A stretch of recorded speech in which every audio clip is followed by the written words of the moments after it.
E agora já estou relativamente novo. E a ideia, então, é a gente, durante alguns meses, né, a gente se encontrar uma vez por semana para discutir sobre o Oakeshott e os desenvolvimentos do pensamento dele a partir de outras referências. A ideia é nós chegarmos até o pensamento do Hume. Na verdade, a gente vai fazer um caminho de trás para frente, né? Porque o Oakeshott é um pensador do século XX, o Hume é um pensador do século XVIII.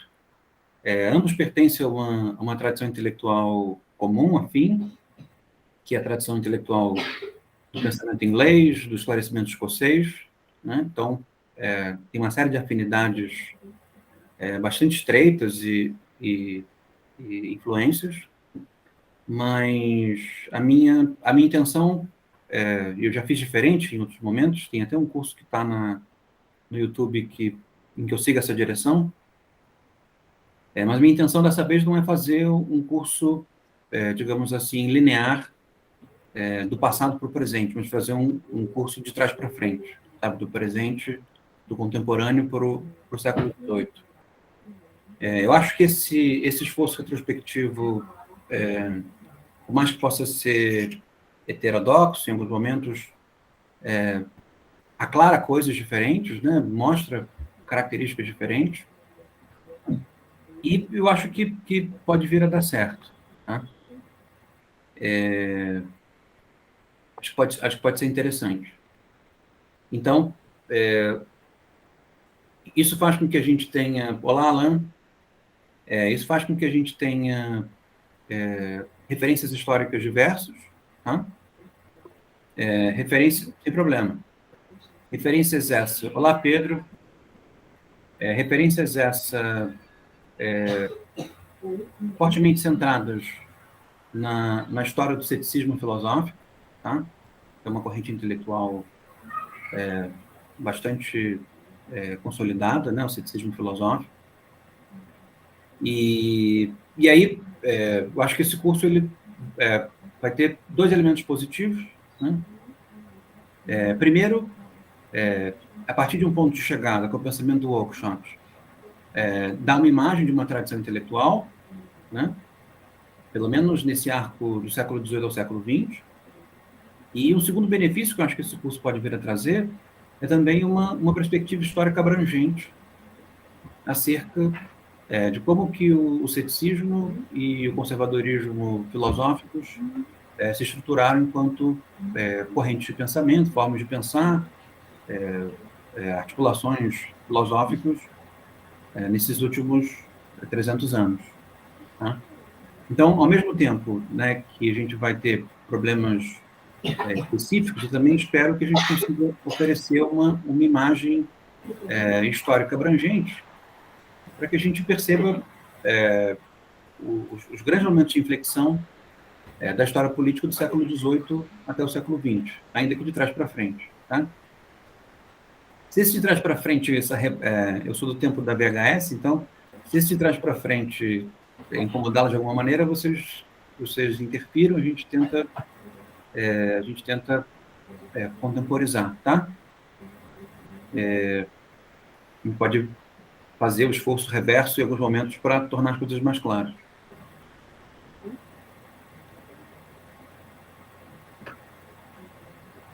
Eu pensei uma abordagem, eu estou escrevendo ela aqui ainda, eu preciso terminar de digitar e vou mandar para vocês, sobre o tipo de enfoque que eu quero dar para essa leitura nesse semestre. Tá?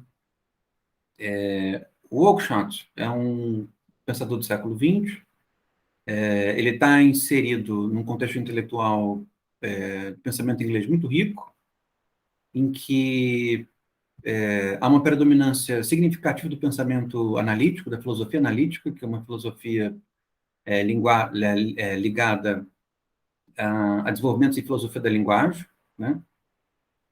Muito embora ele... o Alan apareceu. E sem psicodelia. Então, ligado à filosofia da linguagem, muito embora o Oakeshott muito embora ele utilize uma série de ferramentas da filosofia da linguagem, ele também é heterodoxo no uso dela, né? Ao mesmo tempo, o Oakeshott está inserido num contexto intelectual em que se desenvolve uma corrente historiográfica que depois se torna muito popular na ciência política, que é a história das ideias políticas, né? Ligada a autores como Pocock, como Skinner, né? São historiadores contextualistas, né? Um forte apelo contextualista. Vocês vão perceber, quem tiver proximidade com a ciência política, os periódicos de ciência política, vão perceber que a atitude historiográfica na ciência política contemporânea, pelo menos brasileira, ela é bastante dependente dessa escola historiográfica em que o Pocock e o Skinner são figuras principais, tá? Ao mesmo tempo em que ele também está inserido num contexto intelectual e em que a filosofia analítica também é utilizada de maneira menos ortodoxa, menos restrita. Por exemplo, num filósofo do direito que eu estudei alguns anos atrás, que é o H.L.A. Hart, eles fazem parte da mesma dinâmica, do mesmo universo intelectual. Então, quem são essas pessoas que estão junto com, dividindo o tempo com o Oakeshott, né? Por um lado, um certo liberalismo moderado, como se encontra no Isaiah Berlin, tá? Um historiador também heterodoxo, não propriamente ligado à história das ideias, mas ligado à história da cultura, mas está ali nesse ambiente intelectual. O Skinner, o Pocock, o Hart e o Oakeshott, tá? De alguma maneira, todos eles têm em comum o fato de que eles receberam um impacto significativo de duas grandes figuras intelectuais do final do século XIX para o século XX, tá? Que é a virada lógica realizada pelo Bertrand Russell, que é um autor importante, inglês, ganhou o prêmio Nobel e tudo mais, e um discípulo demoníaco do Russell, nas expressões do Russell, que é o Wittgenstein.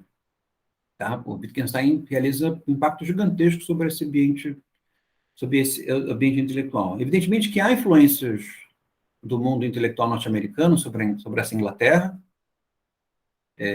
como, por exemplo, um livro que tem traduzido para o português, que é o do Austin, Como Fazer Coisas com Palavras. O professor Danilo Marcondes traduziu há uns anos atrás.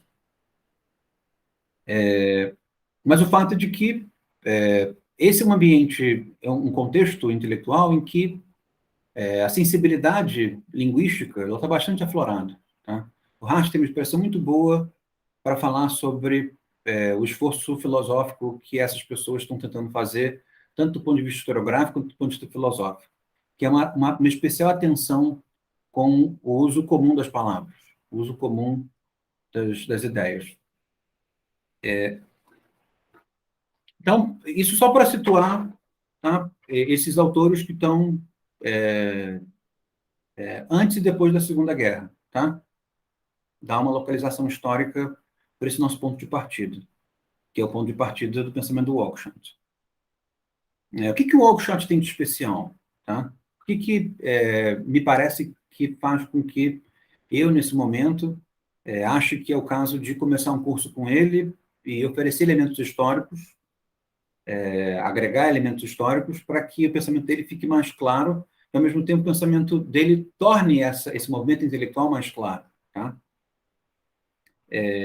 Nós estamos num momento curioso, né, da história política mundial, para dizer de maneira comedida, né, no mínimo curioso.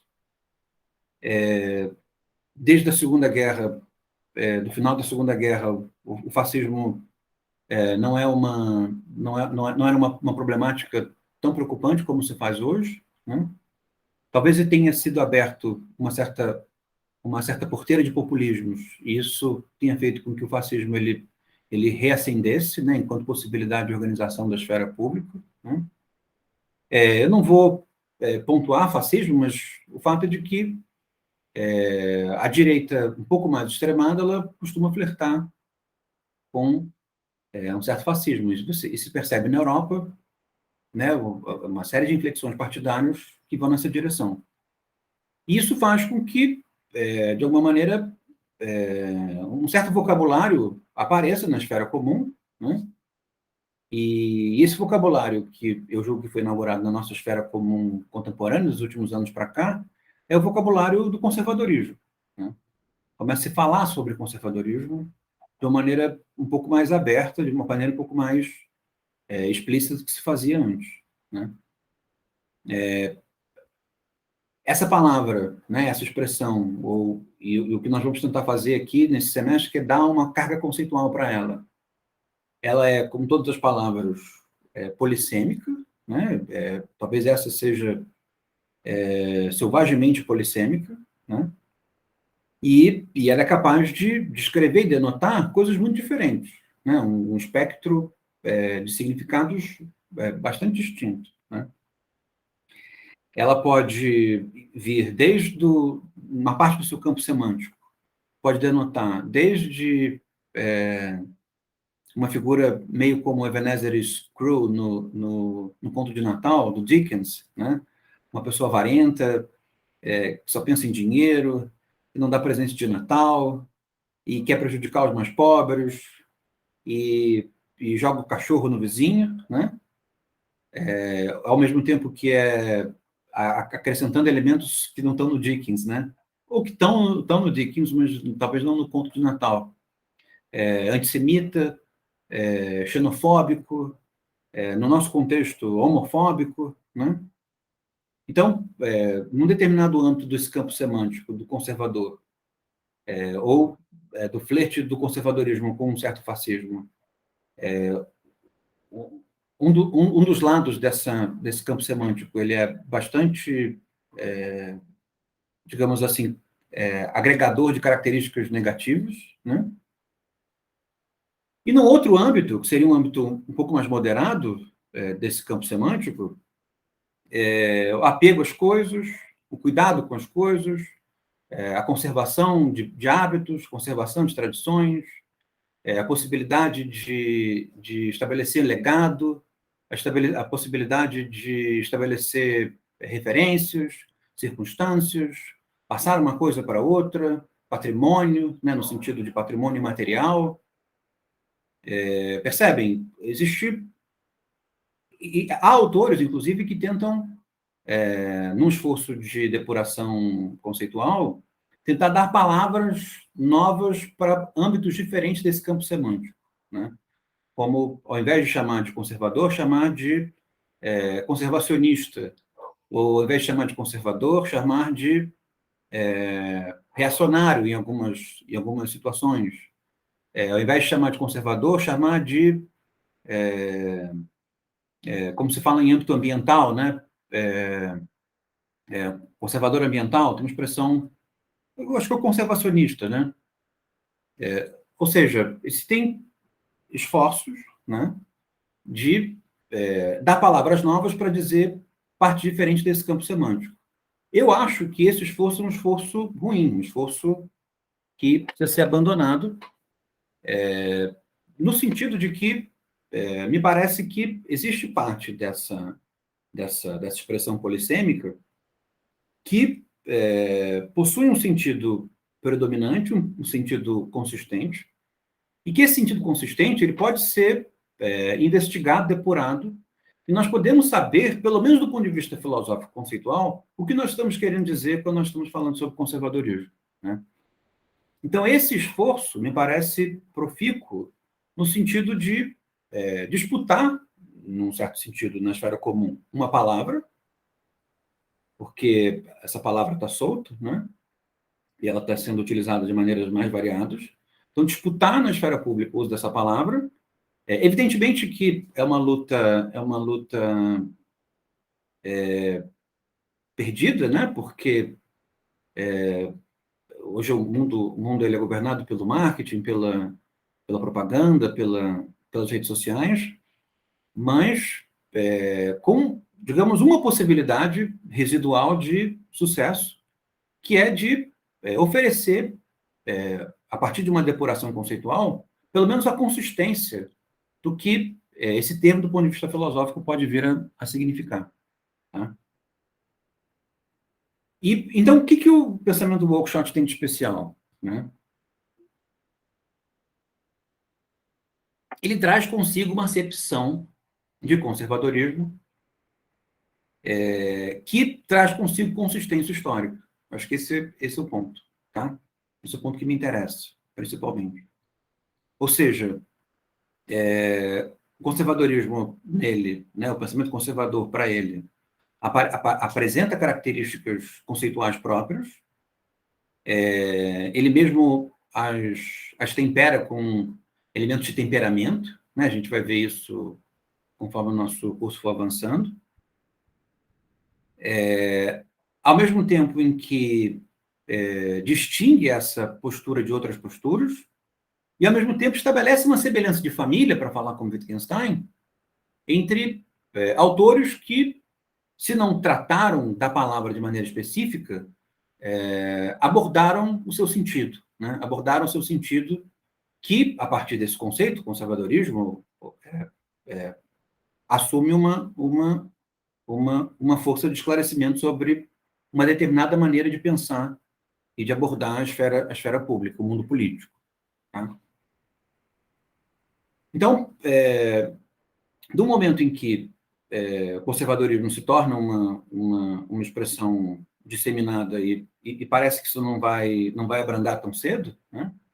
Me parece que existe um esforço positivo em nós realizarmos uma terapia filosófica, para usar uma expressão que os céticos utilizam muito, uma terapia filosófica de depurarmos o sentido conceitual do termo, percebe? No sentido de, utilizando essa sensibilidade especial com as palavras que esse contexto do século XX inglês oferece, né? Oferecendo elementos de senso comum para orientar a abordagem filosófica, e, ao mesmo tempo, elevando elementos filosóficos para contemporizar um certo efeito do senso comum. Tá? Ou seja, nem encastelamento filosófico com relação ao senso comum, ignorando, né? Nem encastelamento no senso comum, utilizando preconceitos puros e simples, como se eles tivessem uma carga de esclarecimento nele mesmo. Né? Então, nesse sentido, me parece que estudar o Oakeshott agora, pelo menos na maneira como eu tenho visto o tempo atual, pode contribuir para isso, para nós termos, então, uma visada sobre a tradição conservadora que sirva de critério, né, para nós analisarmos a esfera pública e percebermos o que no seu espectro faz sentido ou não faz sentido chamar de esforço de conservação, ou esforço de habitualização. Né? E quais são os efeitos positivos e negativos dessa prática. Tá? Que outros autores poderiam ter realizado um esforço parecido e nós poderíamos, então, nos dedicar a ele? Né? No pensamento contemporâneo, eu acho que são muito poucos, né? Porque os no âmbito conservador, como, por exemplo, Léo Strauss,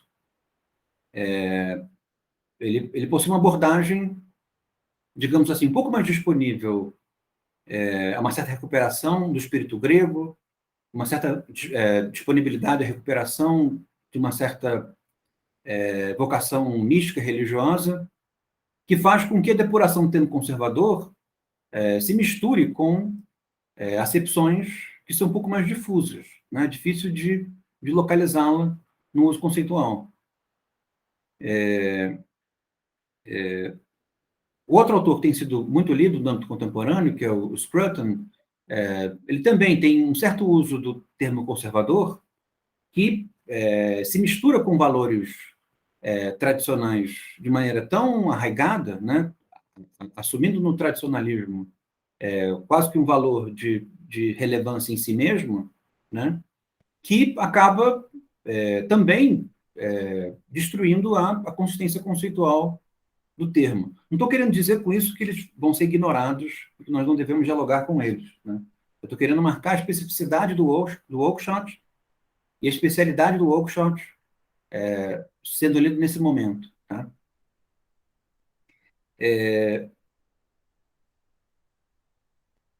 Evidentemente, que também nesse âmbito, né, dos pensadores conservadores, tem os alucinados, né, os delirantes, e, e esses delirantes, pelo menos ainda não descobri nenhum delirante que tenha também um pensamento no meio do seu delírio, consistente no meio do seu delírio. Então, eu não acho que seja o caso de nós nos ocuparmos tanto deles.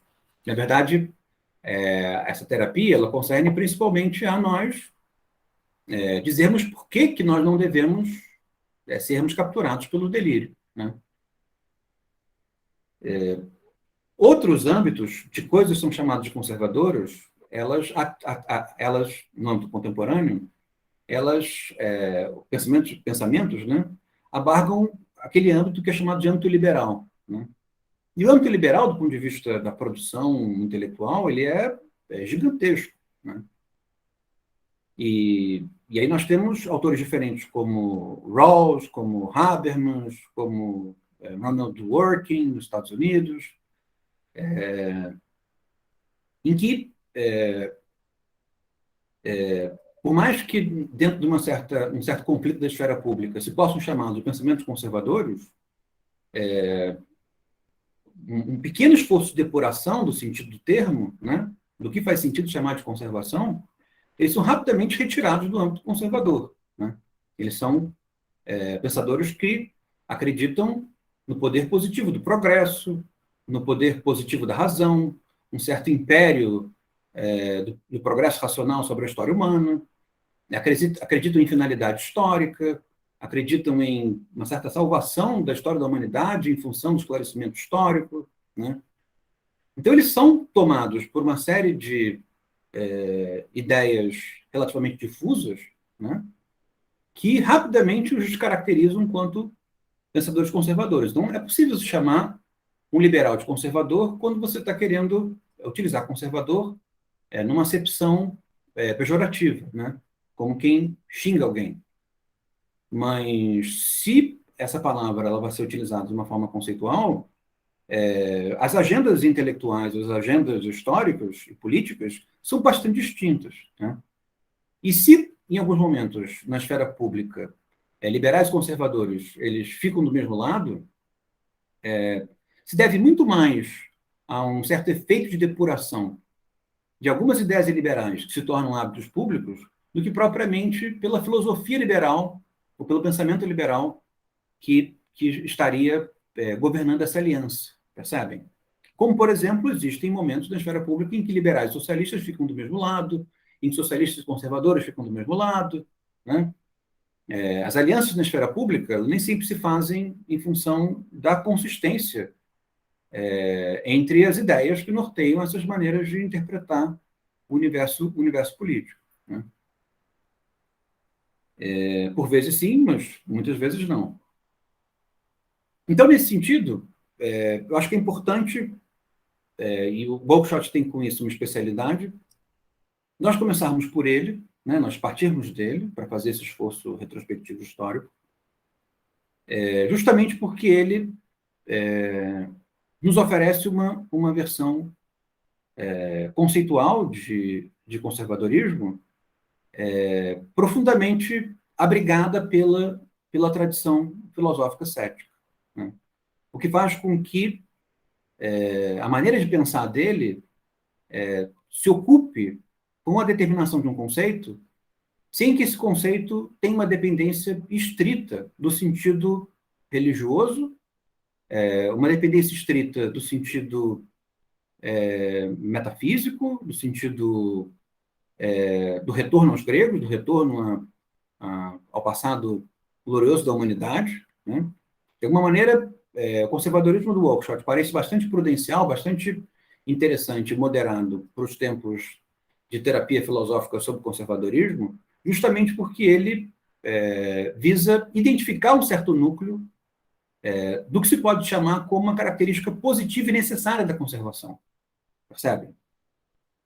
E, nesse sentido, o pensamento do Oakeshott não parece ser alguma coisa que tenha como elemento de contribuição apenas, né, para poder chamar de campo conservador no âmbito filosófico, né?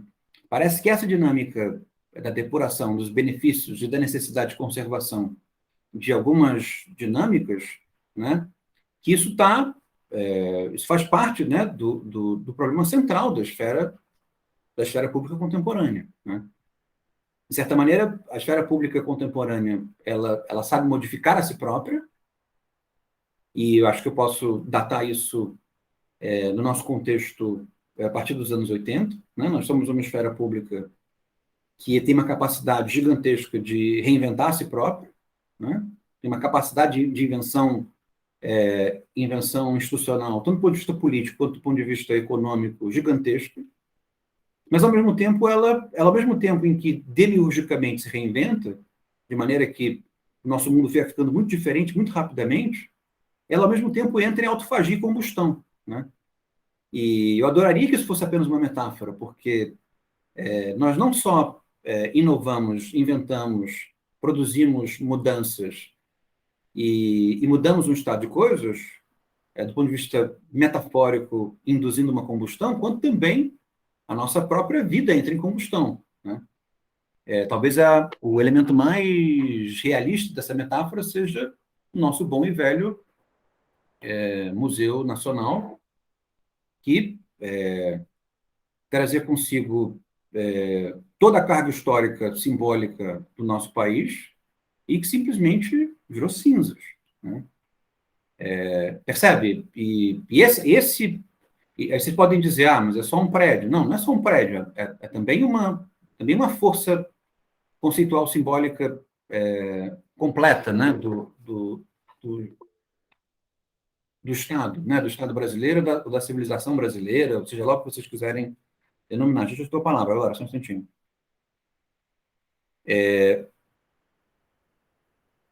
Ao mesmo tempo, concerne uma certa ingenuidade, me parece, acerca do uso das ideias políticas, né?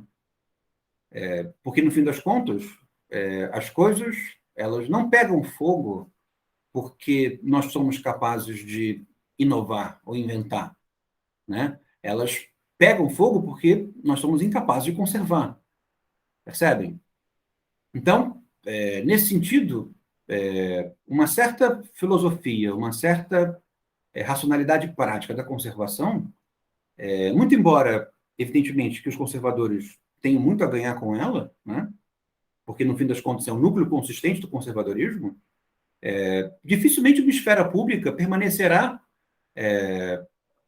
estável ou existente sem alguma racionalidade de conservação, né?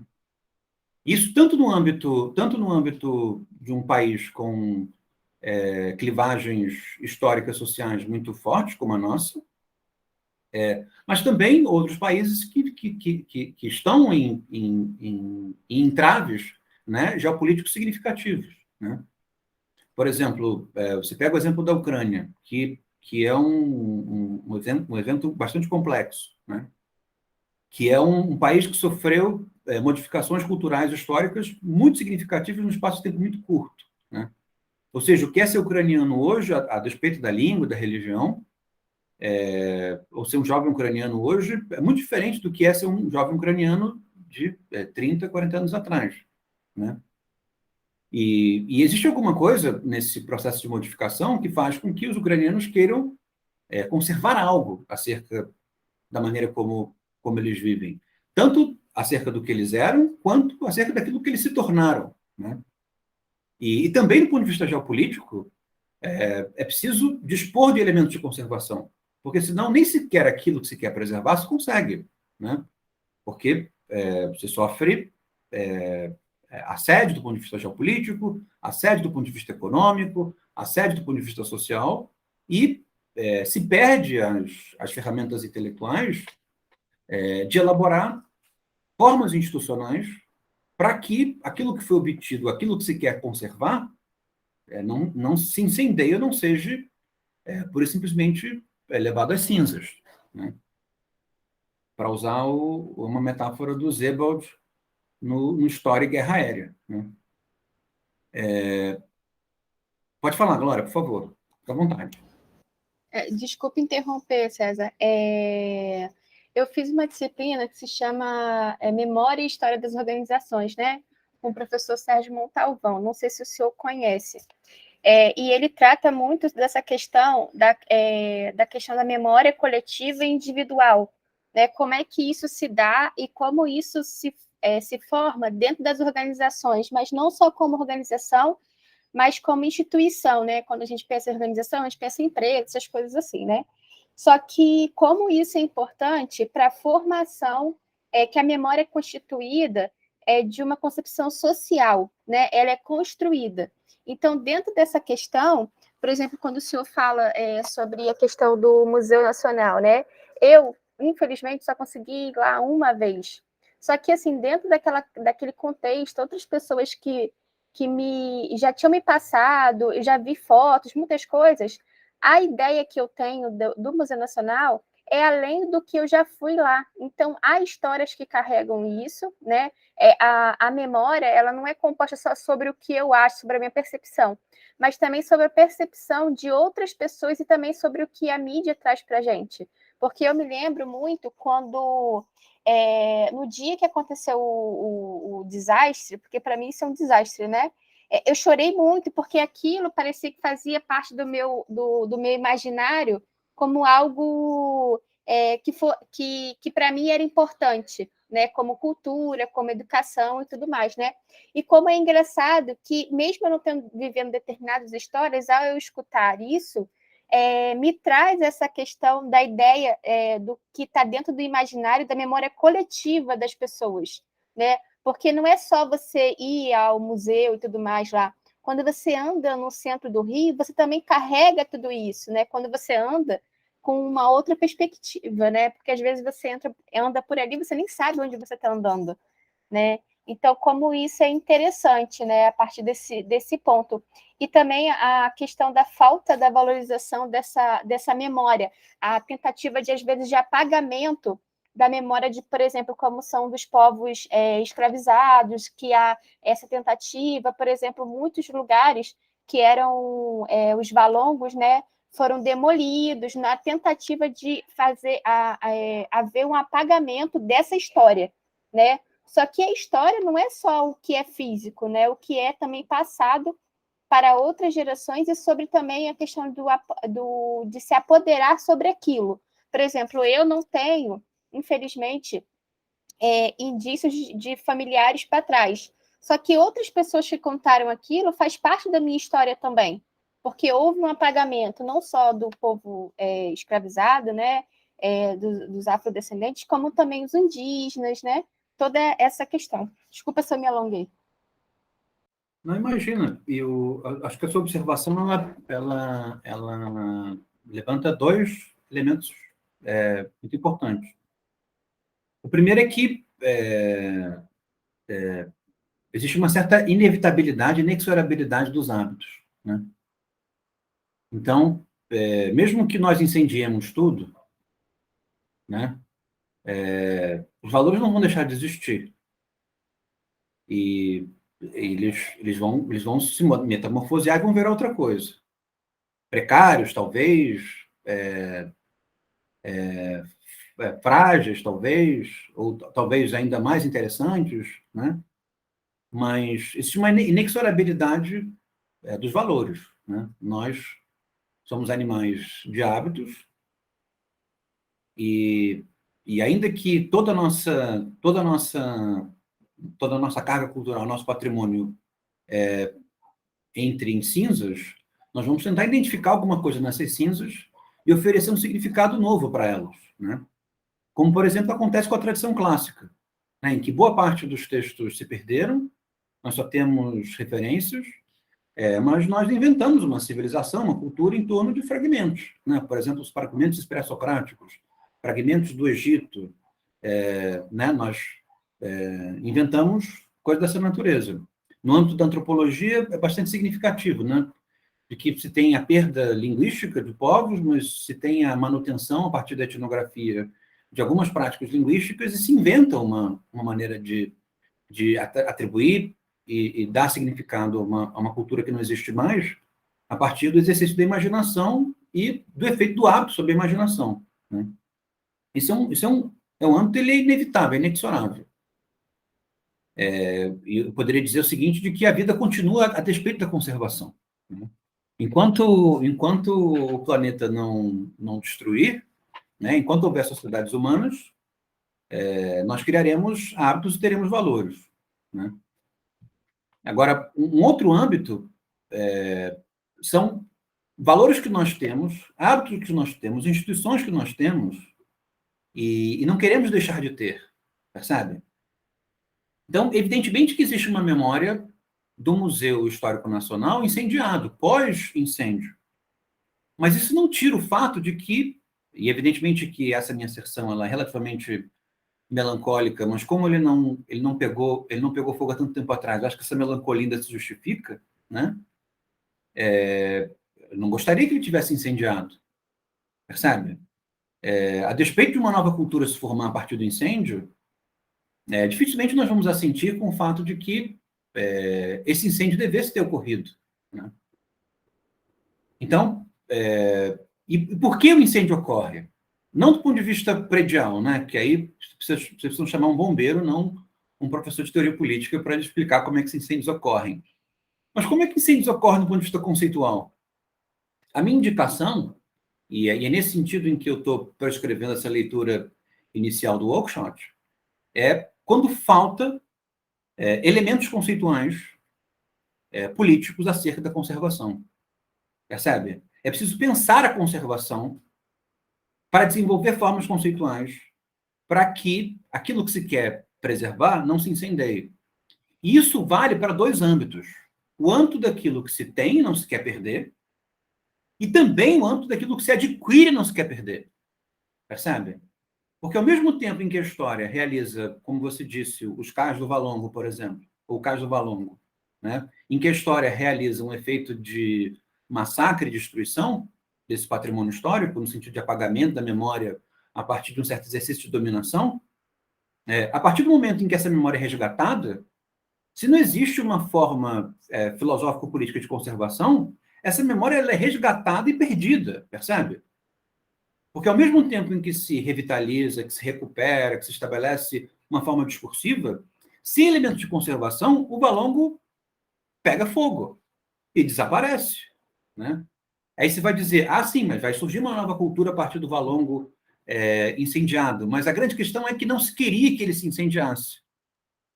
Percebeu o raciocínio? Então, é nesse sentido que, em função de uma certa ansiedade de transformação, que é bastante devida, né? Principalmente entre nós, né? Que somos um país com clivagens econômicas muito significativas. Uma certa ansiedade acerca do processo de transformação, que é claramente necessária,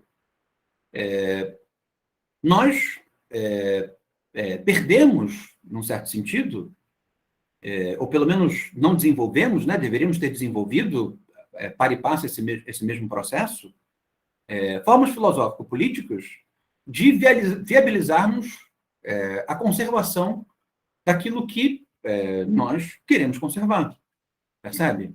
Viabilizar a permanência daquilo que nós não queremos perder, ou até mesmo conservar aquilo que nós adquirimos e não queremos perder a partir do momento em que nós adquirimos, percebe? E aí, fazendo o esforço reverso, eu tendo a dizer que, sem uma filosofia da conservação, sem um modo filosófico depurado da conservação, esse é o destino natural da aquisição e dos hábitos. Né? Eles se perdem. Né? A história, o tempo ele é violento, ele é destruidor. Né? E o caminho natural, sem ação de conservação sobre as coisas, é o apagamento. Né? Uma pirâmide, qual é a tendência de uma pirâmide? Ela desaparecer. A tendência das culturas, sem um esforço de conservação delas, ela vai se modificar, se modificar, se modificar, e desaparecer. Percebem? Um esforço filosófico em torno da conservação não concerne a extinguir esse processo, porque o desaparecimento, a modificação é inexorável. Mas diminuir a velocidade com que esse processo se dá, para que os elementos positivos daquilo que vai ser conservado possam ser reinventados e possam servir de critério para uma vida boa durante um espaço de tempo mais longo. Né? Então, o que nós faríamos com o legado do Museu Histórico Nacional? Nós faríamos a crítica do Império? Nós faríamos Eu te dou a palavra já, Glória. Nós faríamos a crítica do Império? Nós faríamos a crítica da etnografia brasileira, que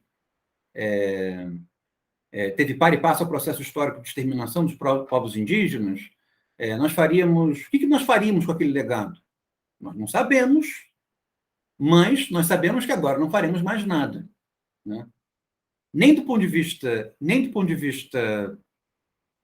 de uma certa celebração do passado, nem no sentido de crítica do passado, porque ele não está mais lá.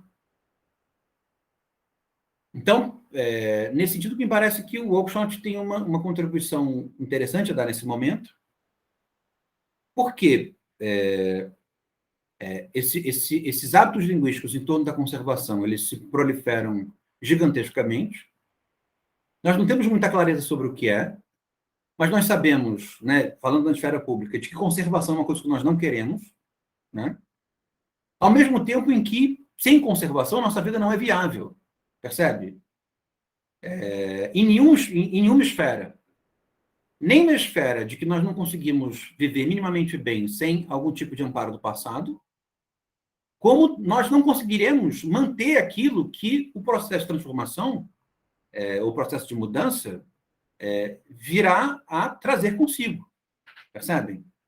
Porque a inovação sem a conservação ela também não se mantém. Né?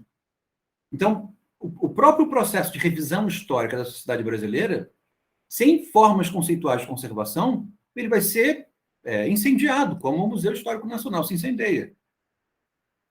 Não sei se ficou claro para vocês, de que, no fim das contas, evidentemente que pensar a conservação tem um aspecto positivo para o pensamento filosófico da conservação, do ponto de vista político, mas, ao mesmo tempo, tem uma contribuição à esfera pública nela mesma, porque, independentemente do espectro ideológico que se esteja, no fim das contas, as iniciativas só fazem sentido a partir do momento que se consegue preservar o que há de bom nelas. Né? E, ao mesmo tempo, dimensionar que parte do que há de bom nelas depende de algumas características negativas que são intrínsecas a ela. Pode falar, Glória. Não sei se eu consegui comentar bem o seu exemplo, mas eu quis matizar o seu exemplo, porque você estava me dizendo que a memória se reinventa, e eu não tenho a menor objeção a isso, mas que nós aceitarmos que a memória se reinventa não é o ponto final, é o começo. E sabendo que a história se reinventa, nós devemos ser, os valores se reinventam, nós precisamos ser capazes de dotar essa reinvenção de elementos para que essa reinvenção se dê com uma qualidade maior, se dê de maneira mais consistente. E para isso é preciso conservar alguma coisa. Né? Pode falar, Glória. Enquanto o senhor estava falando, me veio à cabeça duas questões. Por exemplo, o senhor está falando da questão positiva, né? Mas também é de se pensar, assim, não sei se o senhor vai falar sobre essas questões da questão do conservadorismo do ponto de vista negativo. Porque, assim, quando eu penso nisso, aí eu vou pensar em duas questões. Primeiro, eu vou pensar no poder simbólico de Bourdieu, que é a questão de exercer, usar o hábitos como forma de poder e de dominação, né? De conseguir gerenciar isso através de forças, né? Usar os dominantes e os dominados. E também eu vou pensar sobre Wendler, que ele é o pai do institucionalismo, né? Que ele fala sobre a questão da classe ociosa, né? Que quem detém o poder, o dinheiro e tudo mais, tem a tendência a ter essa questão do conservadorismo, né? Por uma questão de não aceitação,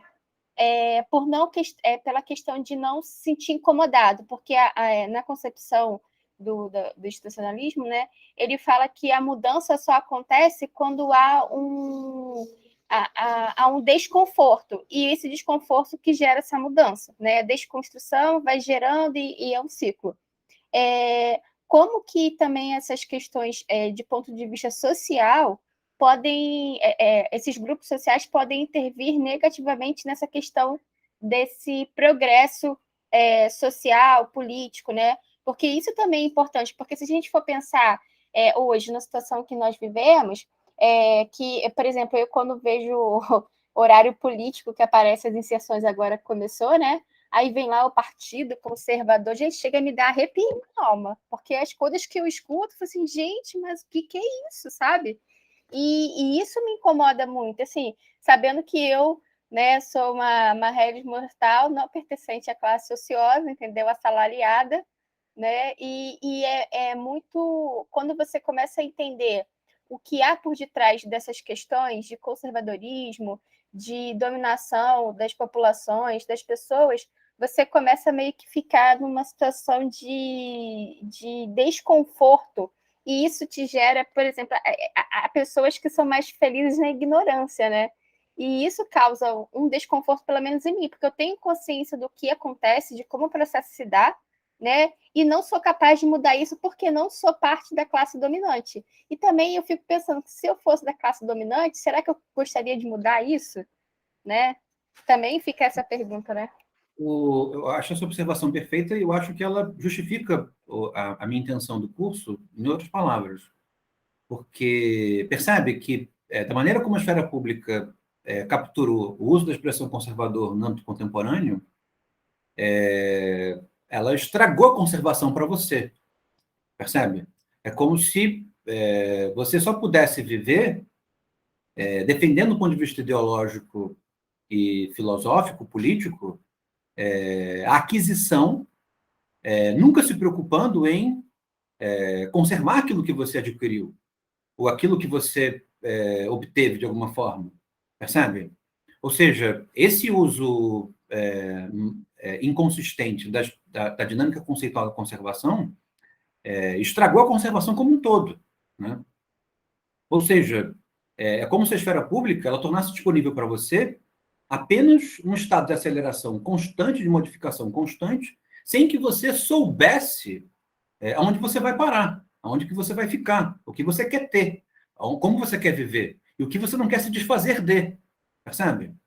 Porque é claro que você quer coisas novas, mas você também gosta, digamos, da sua língua, dos seus valores, da sua família, de alguns elementos, mesmo que você não seja religiosa, alguns elementos religiosos que fazem parte da sua cultura, da maneira como as pessoas do seu convívio se relacionam. Você não quer ser estrangeiro em outro grupo, percebe? Você não quer ir para outro lugar, ou se você for, você quer levar a sua cultura consigo, percebe? E para tudo isso que você precisa da conservação para poder ter e desfrutar, do ponto de vista político, a expressão foi contaminada, e do ponto de vista filosófico, você não dispõe de um uso conceitual para ela. E parte do elemento deletério de um certo vocabulário contemporâneo acerca da conservação é matizar de maneira claramente oposta de que a conservação ela se dá tão somente para as classes dominantes, né? De que porque perceba, evidentemente que as classes dominantes têm um interesse significativo na conservação, isso é claro. Mas isso não quer dizer que aquilo que a classe dominante, que todo o espectro do que a classe dominante quer conservar, precisa ser conservado. Porque existe um certo espectro do que a classe dominante quer conservar, que é inconservável, né? E que, se for conservável, tudo vai se incendiar, né? Então, evidentemente que uma filosofia da conservação, uma racionalidade conservadora, ela não é ingênua. Então, se você tem 3 ou 4 pessoas que detêm tudo, todo mundo está na fome, não existe conservação possível em torno disso, né? vai ter um estado de violência tal em que tudo vai pegar fogo e nada vai ser conservado, né? Mas, ao mesmo tempo, a classe dominante, existe grupamentos sociais mais vulneráveis. E os grupamentos sociais mais vulneráveis, eles têm também um espectro bastante diferente acerca dos seus hábitos. E nós sabemos muito bem que não há vulnerabilidade que não possa se tornar ainda mais vulnerável. Vejamos o Brasil dos últimos 4 anos, né?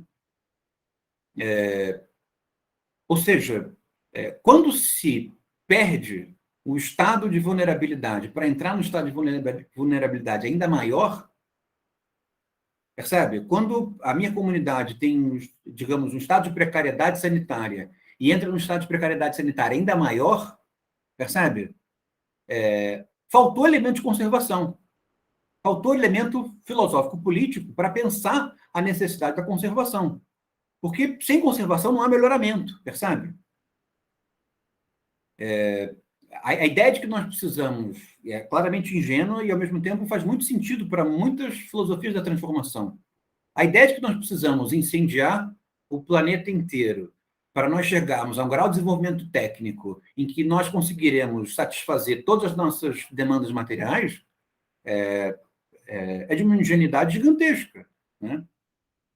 Ou seja, existe um caminho de conservação e mudança, que viabiliza a possibilidade do melhoramento. Então, tomar a necessidade de pensar filosoficamente conservação como alguma coisa que só tem interesse para a classe dominante, de tal maneira que a classe dominante possa se apropriar da conservação pura e simplesmente, é uma impropriedade intelectual, uma impropriedade conceitual.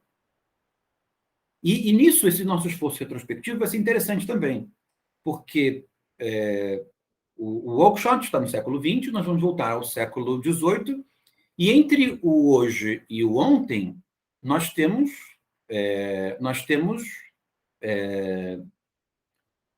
as revoluções, nós temos a Revolução Francesa, nós temos 1848, nós temos a Revolução Soviética, nós temos muita coisa, né?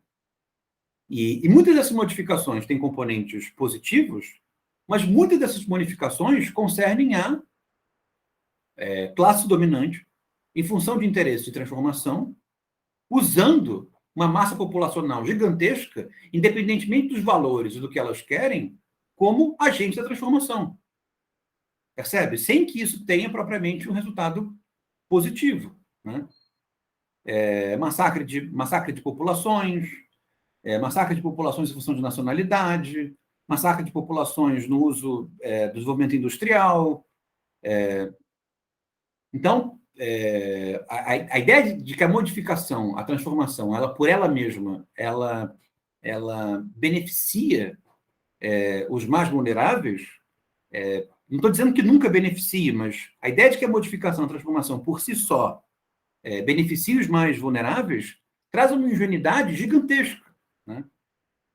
Se você quiser um exemplo simples, basta uma modificação acelerada e ingênua de legislações trabalhistas num país como o nosso, né?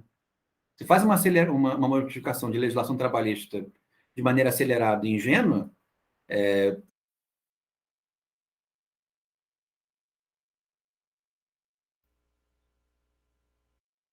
Professor, desligou o microfone. Desculpa, pelo beneficiamento dos mais vulneráveis, e dificilmente eles vão ser beneficiados. Percebe? Então, é nesse sentido que me parece haver um elemento positivo na conservação, ou pelo menos a necessidade de depuração de uma filosofia de conservação, independentemente do âmbito em que se olhe ela, em que se a olhe, né? Porque, no fim das contas, em buscando-se a diminuição da vulnerabilidade, ou em se buscando a conservação de elementos estruturais da sociedade, pensar a conservação, entender a conservação é fundamental, tanto numa direção quanto na outra, né? Mas isso vai ficando mais claro conforme a gente for avançando. Tem outros comentários aqui. o Abdon comentou sobre o caminho prudencial. O conceito de prudência vai ser relevante no nosso curso, e ele já aparece no workshop. Nós vamos até o começo dele, com o Burke. Olá, Pedro. Bom revê-lo. Até o Burke.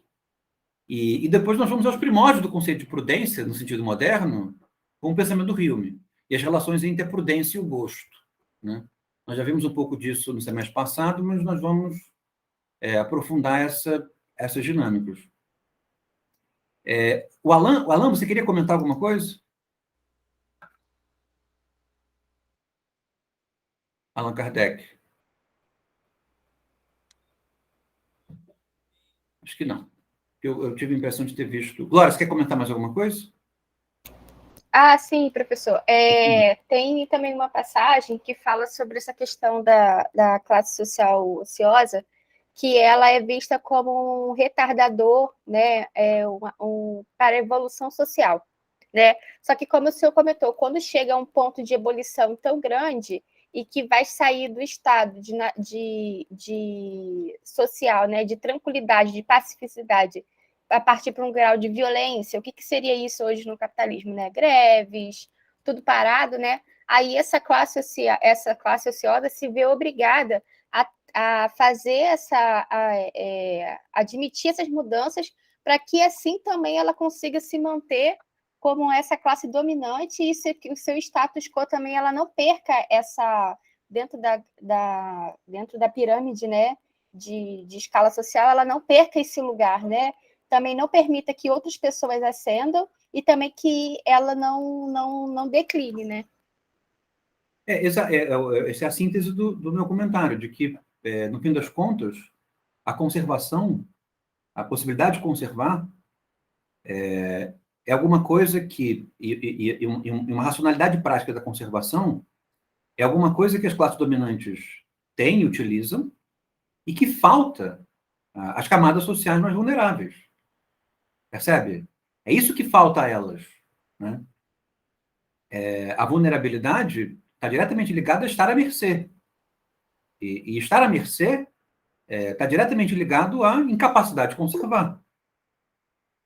Percebe? Se eu sou absolutamente incapaz de conservar, seja lá aquilo que eu quero, seja lá aquilo que eu preciso, seja lá aquilo que eu acho que seja importante, ou seja, o meu grupamento social está absolutamente à mercê da economia, da política, do Estado, dos grupamentos sociais que o odeiam, percebe? Eu não consigo conservar absolutamente nada, percebe? O meu estado social é um estado de vida nua, né? Para usar a tal da expressão do Agamben, né? Então, qualquer agrupamento social, se não desenvolve uma racionalidade prática, e nesse sentido uma filosofia da conservação parece ter uma utilidade transversal na vida social, se ela não desenvolve modos de valorizar, justificar e viabilizar a conservação, ela permanece dentro da esfera política tão vulnerável quanto sempre. Né? E aí se adquire uma garantia no ano X e se perde essa garantia no ano Y. Percebe? E num estado ainda mais precário. Né? Então, a ideia de que é preciso vincular o processo de mudança a uma racionalidade de conservação e que isso retira a dinâmica da conservação do uso meramente instrumental da batalha política é alguma coisa que o Oakeshott parece ter a contribuir conosco, né? E por isso a escolha por ele para começarmos esse percurso. Né? Pode falar, Alan. Tu está sem microfone. Então, eu vou continuar até o Alan resolver o microfone dele. Tendo dito isso, espero que... Deixa eu ver se alguém comentou alguma coisa. O Abdon comentou. Se tem uma reunião agora, tudo bem. Que ótimo. Sim, a gente vai gravar, depois eu coloco lá, você pode assistir e comentar depois. Obrigadíssimo pela sua presença. E continue, né? Se puder assistir o começo, isso é ótimo. Tchau, tchau. Então, seguindo ainda a intenção do curso, né?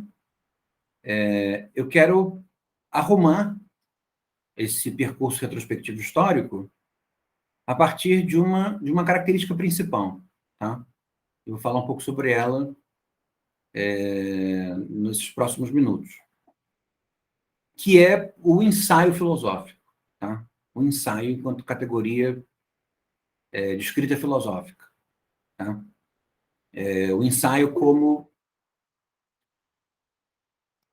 o Alan comentou, havia entendido que procuraria-se mais um método de conservação que metodologia de conservação, poderia ser usada para socialismo liberar. Exatamente. Exatamente.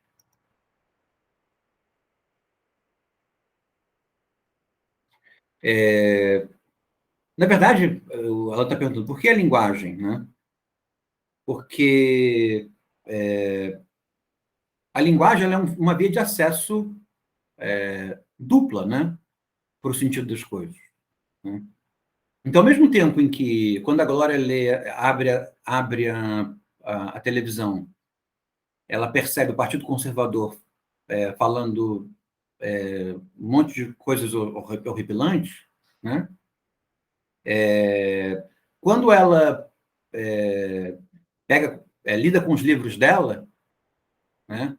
Ela quer que esses livros não peguem muita umidade, não desapareçam, e ela quer que os sobrinhos, os filhos possam desfrutar dos livros que ela leu e aprender coisas que ela leu. Ela quer conservar esses livros, percebe? Ou seja, a linguagem comum, ela traz consigo uma polissemia que, ao mesmo tempo em que torna explícito o aspecto episódico de um certo uso extremado dos termos na esfera comum, também abre um campo semântico que está sendo desprezado, né? Então, nesse sentido, é que eu insisto, né, de que a conservação é uma palavra em disputa e, ao mesmo tempo, é uma esfera conceitual em disputa, né? E que uma certa atenção ao uso comum, né, dos sentimentos e em questão no uso da palavra conservação mostra que a conservação não é simplesmente alguma coisa que nos agride, também é alguma coisa que nos preserva, percebe? Alguma coisa da qual nós dependemos e buscamos, e queremos ir atrás dela e desenvolvê-la, né? E é nesse sentido que eu estou apontando de que o conservadorismo do Oakeshott está muito mais ligado a essa depuração do campo semântico mais consistente da ideia de conservação e menos ao uso peremptório da conservação na batalha ideológica pura e simples, né?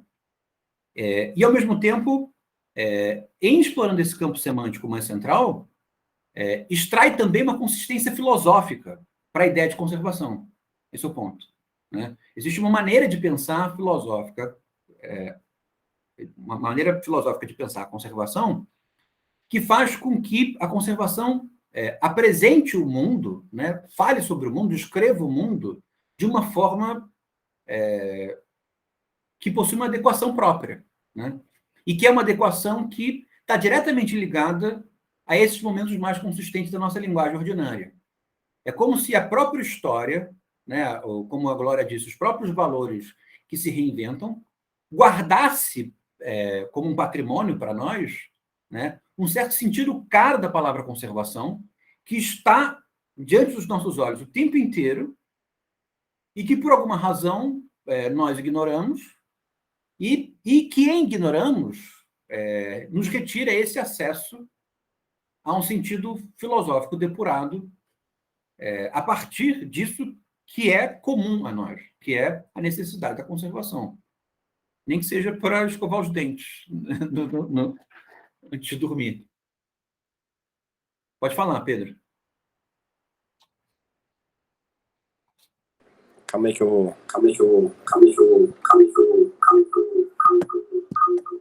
Nossa, o Will está fazendo arte sonora aqui na nossa sala.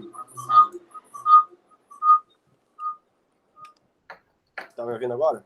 Tô. Não, fazer um gancho com essa pergunta do Alan. Deixa eu até dar uma olhada aqui. Que é também uma pergunta enganchada com o curso anterior, né? Esse método de conservação, ele meio que transforma o conservadorismo em uma espécie de ciência de habitualização. Mas você,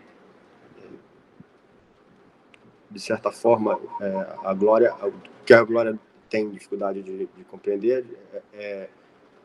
digamos, o que conservar, né? E o meu problema é esse. O papel do conservador acaba sendo um papel de auxiliar, né, da figura que você usa no outro curso de um estivador, que mantém digamos, a velocidade da mudança possível para o convívio, né? Possibilitar a vida na sociedade, mas que esse ponto do que conservar e de como se cultivar uma capacidade de gosto, mas de um apego a determinada forma de vida, que eu acho que é a chave que falta, né?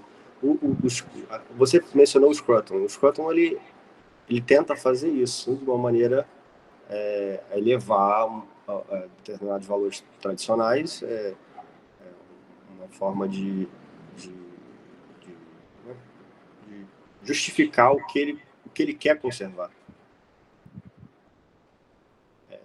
E você tem um outro curso também sobre melancolia, que eu estava vendo as aulas ontem, e esse papel que um certo niilismo tem em dissolver a capacidade de se argumentar, razoar com outras pessoas sobre formas de ver, que acaba sendo como uma ferramenta de deslegitimação de determinados discursos, e se todos se utilizam desse tipo de ferramental, você passa a ser uma disputa simplesmente de força, de poder. E é uma forma de viver, de atuar politicamente, socialmente, que não enxerga o valor da conservação. E tem uma dificuldade enorme.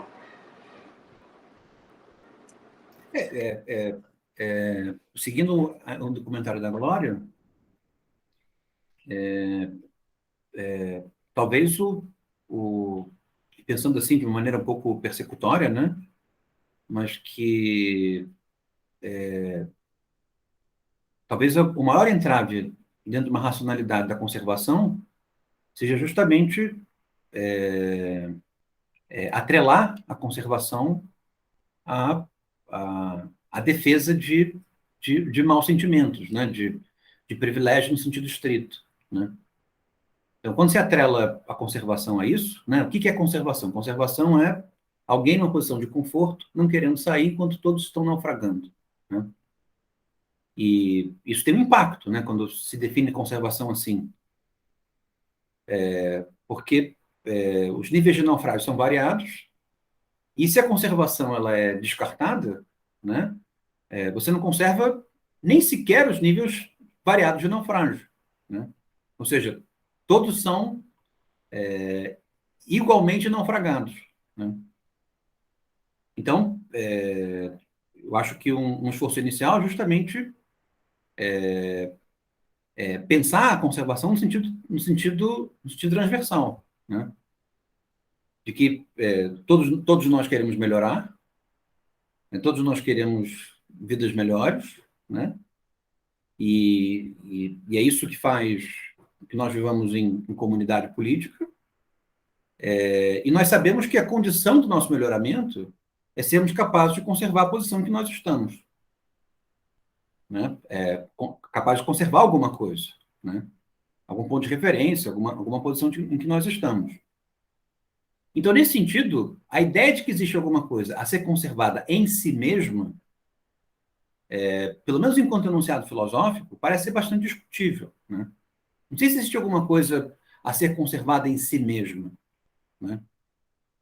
Mas existem, e talvez isso que faça com que o argumento do em si mesmo se torne, por vezes, atraente, é de que, em contextos variados, parece que existe um certo círculo comum, né, do que precisa ser conservado para a vida minimamente aceitável possa ser continuado, né?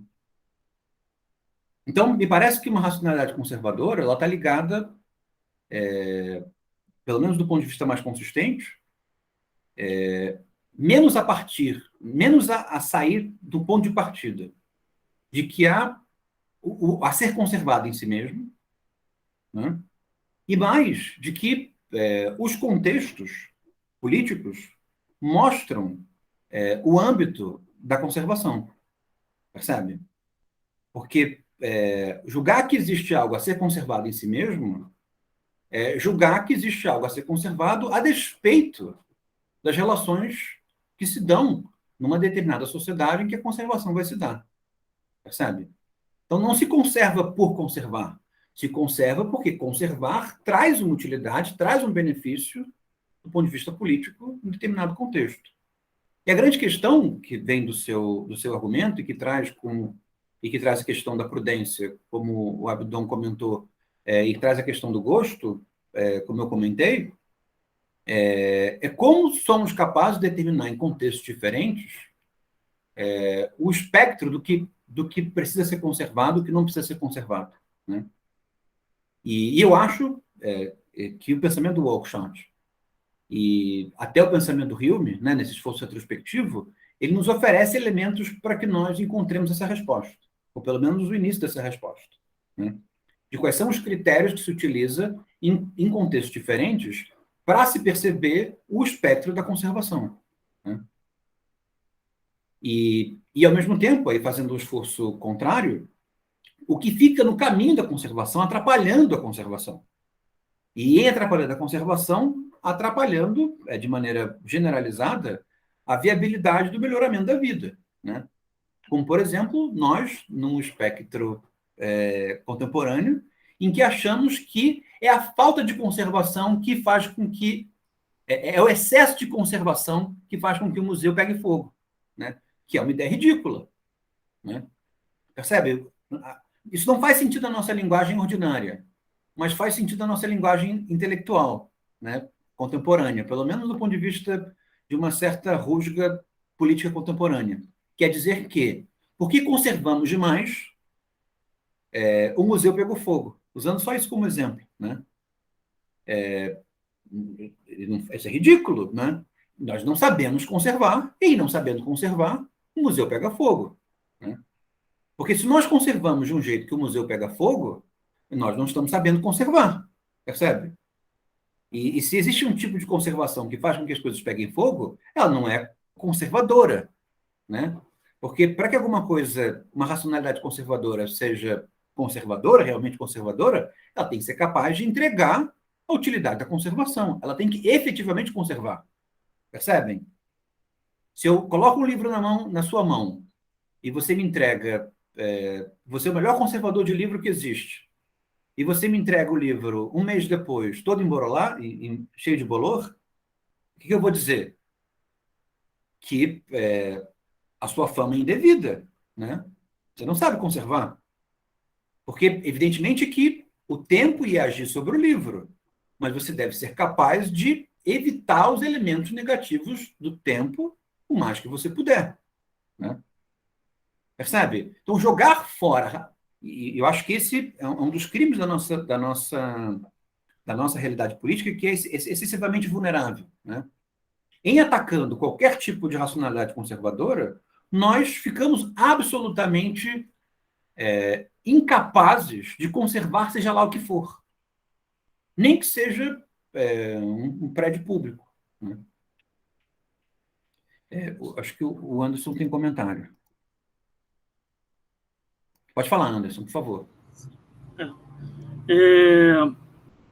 O que eu esperava do curso justamente era ter contato com autores conservadores, realmente, que pudessem trazer uma clareza em relação ao fenômeno que nós observamos contemporaneamente, da chamada nova direita no Brasil e no mundo todo, e o chamado neoconservadorismo, que não tem, pelo menos pelo que eu já vi de algumas pesquisas, não tem identidade com o pensamento conservador realmente.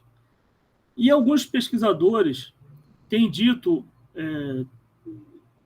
recentemente, não só no Brasil, mas em pesquisas mundo afora, que um grande mote do neoconservadorismo, do chamado neoconservadorismo, que ainda não é muito preciso, é justamente a implosão de valores, que não se busca reforçar valores da sociedade, nem construir novos valores, busca implodir valores, implodir direitos, implodir a sociedade como um todo.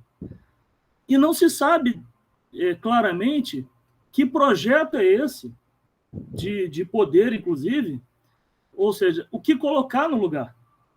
Então, essa questão do aspecto polissêmico do termo, eu acho que fica muito evidente quando se usa o termo conservador, e esse neologismo neoconservador, para expressar alguma coisa que é justamente, se não o oposto, mas muito diferente do que seria um conservacionismo ou um movimento conservador. Então, eu queria saber se, até por acaso, ao final do curso, alguma ponte vai ser possível, por outro lado, alguma diferenciação vai ser possível fazer entre o pensamento realmente conservador e o que se chama atualmente de neoconservadorismo. Eu acho que eu respondo o Anderson, depois eu te leio, Theo, só um instantinho, tá? Eu acho que esse paralelo ele é inevitável, porque ele, inclusive, motiva o curso, ele vai aparecer o tempo inteiro. Porque nós estamos sendo bombardeados por acepções novas de conservação e, ao mesmo tempo, nós vivemos uma realidade prática em que a conservação talvez seja o elemento mais precário da nossa vida, né? Então, esse paralelo vai ser constante, nós vamos ser bombardeados por ele, inevitavelmente, né? Agora, o que eu acho que nos serve, né, talvez como recurso histórico nesse paralelo, é que houve, né, um percurso, numa certa batalha na esfera pública de uma certa demonização semântica da expressão conservação, conservadorismo, e a partir dessa demonização houve uma espécie de assunção estratégica dessa demonização e a transformação do ponto de vista prático de uma conduta ideológica a partir do fantasma que foi montado, né? E E esse processo histórico que ele se realizou, né, demonizou-se a conservação, e a conservação permitiu que se abrigasse um campo semântico em torno da defesa única e exclusiva dos maus sentimentos, né? E parte do esforço do curso conserva, então, a também mostrar, seguindo a linha que você estipulou, que tipo de semelhança há entre o pensamento conservador, porque as diferenças me parecem ser claras, mas que tipo de semelhança há entre o pensamento conservador, no seu sentido consistente, e um certo uso, né, do vocabulário conservador na esfera comum, né? E eu creio que existem componentes que se compartilham, né? Eu não acho que o neoconservadorismo seja absolutamente estranho ao conservadorismo. Eu acho que existem pontos de afinidade. Claro que são pontos de afinidades mínimos, mas existem pontos de afinidade. E a minha grande questão enquanto terapia filosófica se possível, né, esvaziar o campo do neo pelos sentidos compartilhados, né? Porque me parece que existe uma má compreensão do conservadorismo que faz com que o neoconservadorismo, como uma defesa deliberada dos maus sentimentos, faça sentido, né? Em função desse processo histórico de demonização do conservadorismo. E eu acho que uma certa terapia filosófica pode também trazer a utilidade de esvaziar parte desse campo do neoconservadorismo, justamente porque ele deriva de uma confusão mental, ele deriva de uma defesa exclusiva de maus sentimentos, e isso não é justificável em nenhuma esfera pública minimamente passível de conservação, né? Então, nesse sentido, me parece que esse debate ele vai se dar em dois âmbitos. Primeiro, diferenciar, isso vai acontecer o tempo inteiro, né? Diferenciar o que é o conservadorismo do ponto de vista filosófico consistente a partir do Oakeshott, do uso comum na esfera política da expressão conservadorismo, e, ao mesmo tempo, tentar esclarecer, né, para a gente, né, que, né, pelo menos para a gente, aonde está a confusão, né, que permite que certos elementos compartilhados do conservadorismo redundem numa defesa única e exclusiva, destruidora de maus sentimentos na esfera pública, né? Eu acho que esse sentido terapêutico também pode ser uma das utilidades que o curso possa vir a atingir. Theo, você quer comentar alguma coisa? É um pouco isso que eu deixei escrito aqui. Eu acho que às vezes existe uma confusão semântica, né? Eu não sei como é que vocês veem isso, mas às vezes eu fico meio confuso em adotar termos às vezes iguais. E me parece que o movimento neoconservador americano, né, de uns tempos atrás, é um pouco como o Pedro falou, né? Parece, pelo menos em termos de política externa, ele me parece bem liberal, assim, né? Se você comparar, por exemplo, com a política externa do Trump, né? Me parece quase que o oposto, assim. É só esse comentário. Então, mas o meu esforço, na verdade, eu tento fazer dois esforços, né? Um, que é o mais evidente, é de que são diferentes, tá? Então, evidentemente que Oakeshott, Burke e Hume, né, para ficar nos mais consistentes, são diferentes dos neoconservadorismos ou tradicionalismos, né?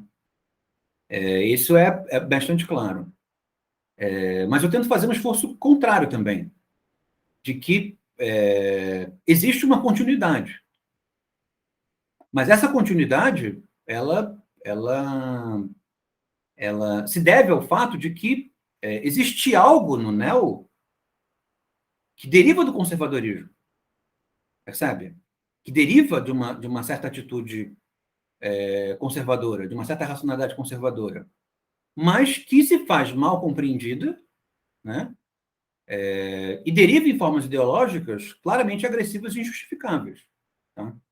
Então, eu sei que são diferentes, mas julgar que existe uma diferença total entre uma coisa e outra, eu acho que também é relativamente ingênuo. Né?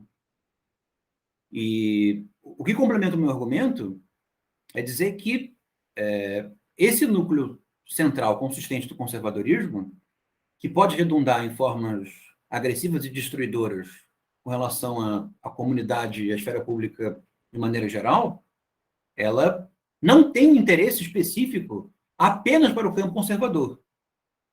E que, quando fora do campo conservador, ou fora da racionalidade conservadora, se demoniza a ideia de conservação, o conceito de conservação, o prejuízo ele é completo e total.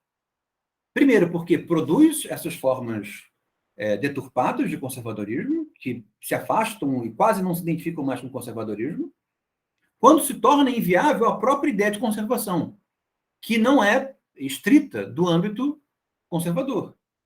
Percebe? Então, evidentemente que o pensamento mais ligado à transformação, o pensamento mais à esquerda, o pensamento mais ligado à filosofia da história, ele tem dificuldade com a ideia de conservação. E a ideia de conservação não parece ser muito bem abrigada na sua capacidade filosófica. Não faz muito sentido pensar em conservação no sentido conceitual, em Marx, no Rousseau, no Bourdieu, né? Não cabe conceitualmente. Né? Mas esse é um elemento de crítica a ser levado a esse tipo de pensamento. Porque esse tipo de pensamento, sem a possibilidade da conservação, ele mesmo também se implode. Percebe? E eu acho que esses são os elementos que começar com o Oakeshott vai nos ajudar a obter, né? De que a ideia de conservação ela não é importante apenas para uma maneira de pensar conservadora. Ela é relevante do ponto de vista transversal para a sociedade. Mas que existe algum tipo de compartilhamento de elementos entre neoconservadores raivosos e conservadores consistentes, eu creio que existe um elemento de compartilhamento. E eu vou tentar torná-lo mais claro conforme o curso vai avançando. Tá? Eu vou só completar, eu não quero fazer uma aula tão comprida quanto eu costumo fazer, porque ainda estou me recuperando da laringite. Então, eu vou só completar meu argumento e a gente pode ficar por hoje, tá? Então, eu disse a vocês que o ensaio filosófico é o modo pelo qual eu quero costurar esse esforço retrospectivo na análise do pensamento conservador, do Oakeshott até o Hume. Tá? E o que é o ensaio filosófico? O ensaio filosófico é um gênero de escrita que começou a ser praticado por Michel de Montaigne, que é um cético do século XVI, anterior a Hume, tá? Segundo o qual ele mistura na análise do tempo histórico, dos eventos históricos, elementos interiores, né? O que ele sente, o efeito do tempo sobre ele, o tempo da cultura sobre ele. Então, o ensaio filosófico ele é um gênero literário filosófico que possui componentes artísticos, componentes literários, né, no sentido mais explícito, misturado a elementos conceituais. Tá? Ele começa a ser praticado no século XVI, como Montaigne, como eu acabei de dizer, e ele vai se vulgarizando, claro, como tudo que não é devidamente defendido pela conservação se vulgariza. E o ensaio filosófico se tornou até mesmo lista de compras. Né? Então, você abre a Veja, abre a Folha de São Paulo, você vai ver o ensaio falando de tal. Que de ensaio não tem nada. Né? É só um escrito irresponsável. No cenário brasileiro, a gente dizia isso, né, de que o começo das ciências sociais brasileiras são os ensaístas. E depois vem os cientistas, que são os uspianos, né, os ufianos, depois. Quem são os ensaístas? São os irresponsáveis. Aqueles que não estudam direito, não investigam direito, não têm sistema, e escrevem qualquer coisa, né, a partir da própria cabeça.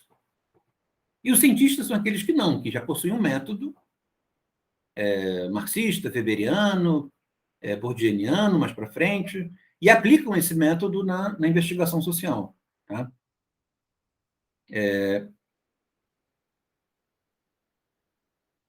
Posso sim, Glória, vou fazer isso sim. Ao mesmo tempo, o Pedro ele tem uma pasta, ele pode colar o endereço aqui, e já tem uma série das nossas referências de leitura. Tá? Ele começou a fazer no semestre passado, já me ajudou muito, e vai ajudar nesse semestre também. Então, o ensaio, enquanto escrita filosófica, inaugura uma maneira de falar dos temas, que foi vulgarizada depois, mas que trouxe consigo uma racionalidade intrínseca. Né? Esse eu quero mostrar a vocês. Se vocês atentarem na descrição do pensamento do Oakeshott, vocês vão ver isso, né? De que o Oakeshott é um ensaísta. Né? E o Oakeshott não desenvolve propriamente uma filosofia do ensaio, mas ele desenvolve uma filosofia da poética da escrita e uma filosofia da escrita, né? Dos sentidos da escrita. Né? Ao mesmo tempo em que ele diz que ele escreve ensaios. Os livros dele, os textos dele mais populares são ensaios. Né? E tem todas as características do ensaio filosófico. Então, o ensaio filosófico, além de ser uma maneira de falar, né, que, de certa maneira, mistura a investigação pragmática, né, a investigação metodológica, com elementos pessoais, com elementos sentimentais do próprio autor no texto, né, desenvolveu uma racionalidade própria. Né? E o que eu quero mostrar a vocês, nesse esforço retrospectivo, é de que existe um âmbito de comunicação entre as formas mais consistentes do pensamento conservador e a racionalidade ensaística. Tá? O que significa isso? Né? E aí nós vamos ter que falar um pouco sobre a trajetória do ensaio, vai ficar mais claro nos próximos encontros. Mas o elemento inicial, né, que eu acho que eu posso adiantar já nessa aula de hoje, é que Montaigne, como um cético, percebe que a escrita, a fala e a escrita, trazem consigo elementos, digamos assim, excessivamente pretensiosos no que diz respeito à verdade. Então, alguém quando escreve, alguém quando fala, por elementos que são intrínsecos à linguagem, via de regra, assume uma posição de pretender saber o que as coisas são, dizer o que as coisas são, o que os valores são, o que as crenças são, o que a verdade é. Né? Então, mesmo que você não saiba a cor de alguma coisa, quando você escreve ou fala o quadro é azul, parece que você sabe do que se trata e as pessoas lidam com você como se você soubesse. Né?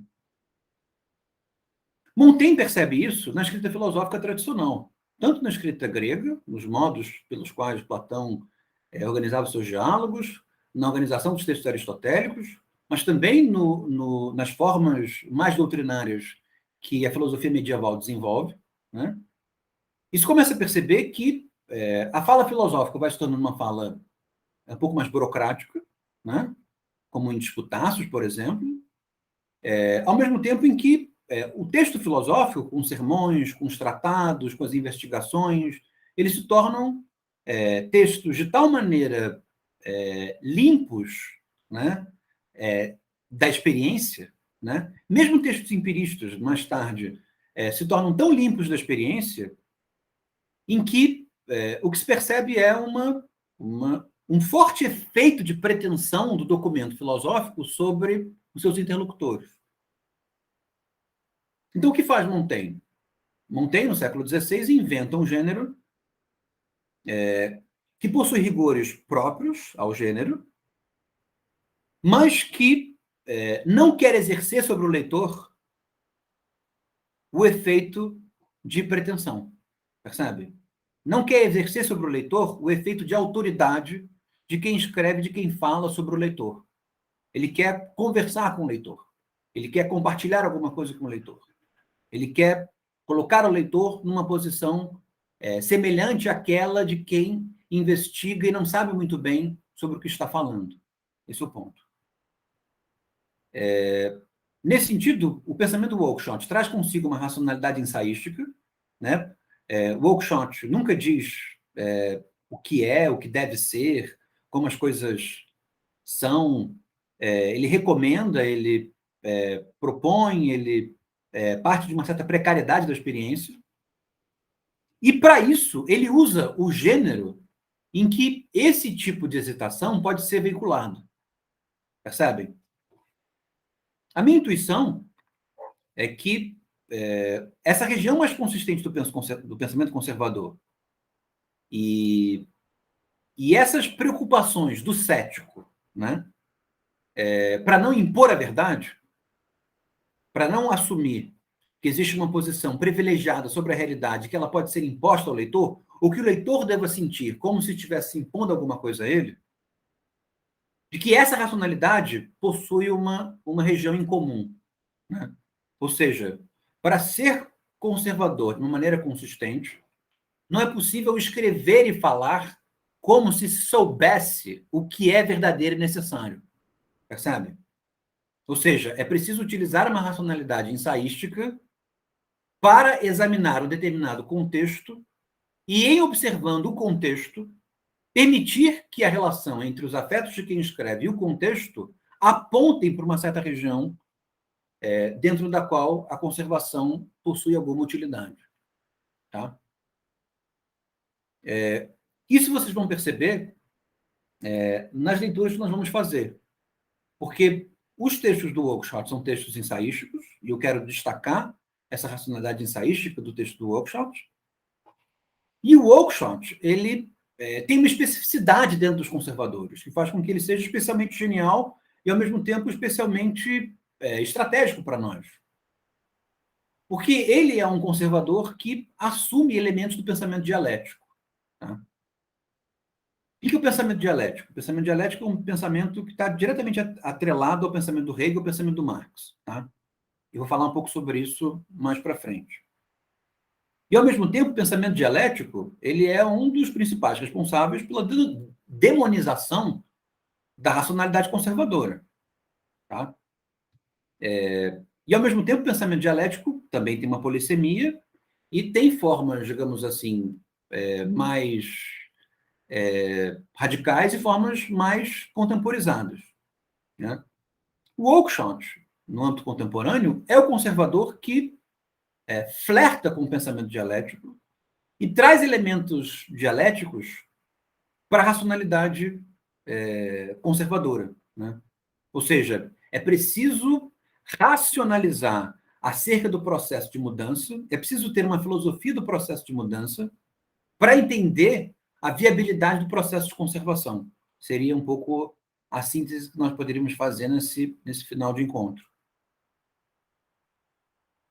Curiosamente, voltando novamente à trajetória do ensaio, os momentos maiores do ensaio são no século XVI, no século XVIII. Existem ensaístas geniais depois, né? Mas nunca tão grandes quanto Hume, quanto Montaigne. Né? E na segunda metade do século XX, no momento de crise do pensamento de esquerda, do pensamento marxista, do pensamento transformador, digamos assim, dois autores do campo marxista, um que se torna um pensador mais estritamente do campo marxista depois, e um que sempre foi marxista, recuperam a racionalidade ensaística, que são Adorno e Lukács e o Adorno. Primeiro o Lukács, depois o Adorno. Tá? Tanto Lukács quanto Adorno são dois dialéticos. E os dois começam a flertar com a racionalidade do ensaio como tendo um lugar importante dentro da dialeticidade. E começam, num certo sentido, pelo menos a meu juízo, se abrir alguma racionalidade cética e alguma comunalidade entre essa racionalidade cética, uma racionalidade ligada aos benefícios inexoráveis de alguma conservação. Então, o percurso que eu quero fazer com vocês, em torno do modo de pensar ensaístico, como compartilhando uma região com um modo de pensar mais consistente ligado ao conservadorismo, nesse esforço retrospectivo, vai voltar ao Adorno e ao Lukács, tá? Nos ensaios dele sobre ensaios, para que possamos, numa investigação um pouco mais depurada sobre a lógica do ensaio, percebermos a relevância da dialeticidade no pensamento cético e conservador do Oakeshott. Tá? E, ao mesmo tempo, possa fazer esse caminho de passagem do ensaio com componentes dialéticos para chegarmos ao Burke e ao Hume. Tá?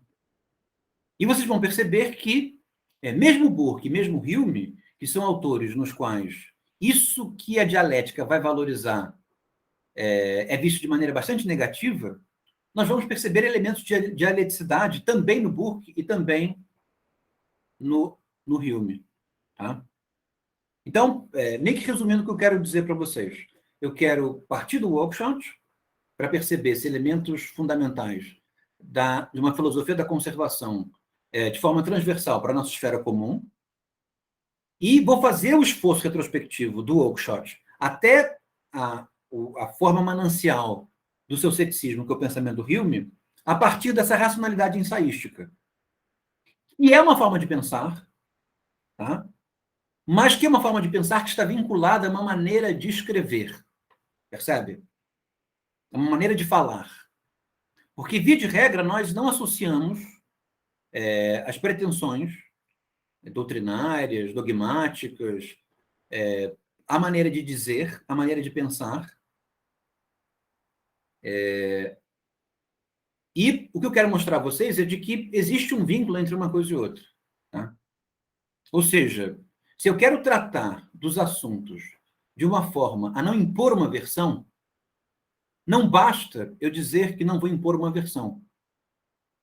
Eu preciso assumir uma maneira de me expressar e de veicular o conhecimento, o saber, a descrição, em que os elementos de pretensão sejam desativados.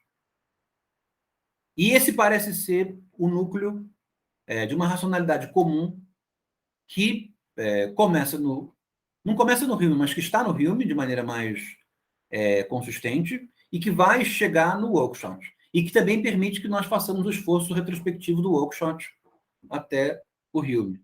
Tá? Então, quais são as nossas leituras nesse curso? As iniciais sobre o Oakeshott, e eu vou passar para vocês um programa com essas indicações de leitura, mas o nosso primeiro texto já vou dizer a vocês. Depois do Oakeshott, nós vamos ao Lukács e ao Adorno, para ler sobre o ensaio no Lukács e no Adorno. Depois nós vamos ao Burke, tá? Nas reflexões sobre a Revolução na França, e os textos de estética do Burke. E, por último, o Hume. Tá? Esses vão ser as nossas estações até o final do curso. Então, os ensaios do Oakeshott, a lógica do ensaio com o Adorno e com o Lukács, Burke e Hume. Isso vai nos dar um espectro temporal de trás para frente, do século XX até o século XVIII. Para a aula que vem, eu queria que vocês começassem a ler um texto do Oakeshott que foi publicado póstumamente e que tem em língua portuguesa, chamado Políticas da Fé, Políticas do Ceticismo. Tá?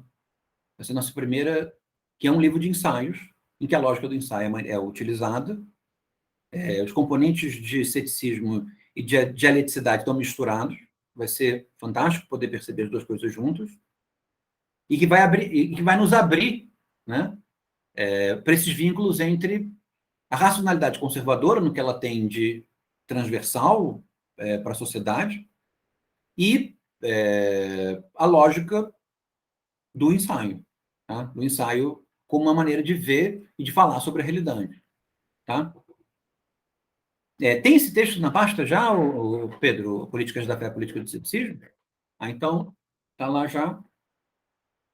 Querem perguntar alguma coisa? Algum comentário final? Olha só.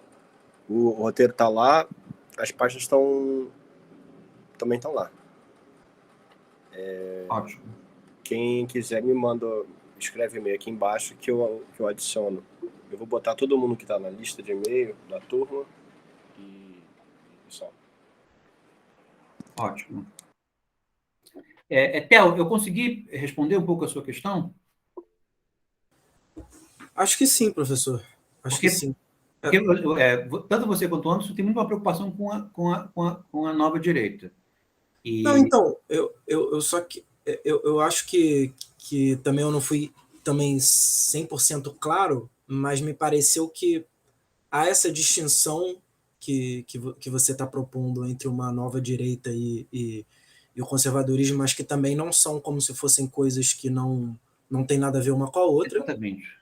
Mas o meu ponto é que existiu um movimento especificamente já denominado de neocon e que me pareceu uma terceira coisa, que, claro, tem relação com essas outras duas coisas, mas que não sei se eu fui claro agora, principalmente chamando tudo de coisa, né? Mas Mas o que eu quero fazer é um pouco colocar essas aberrações do conservadorismo como tendo pelo menos um DNA. Compartilham um DNA. Tá?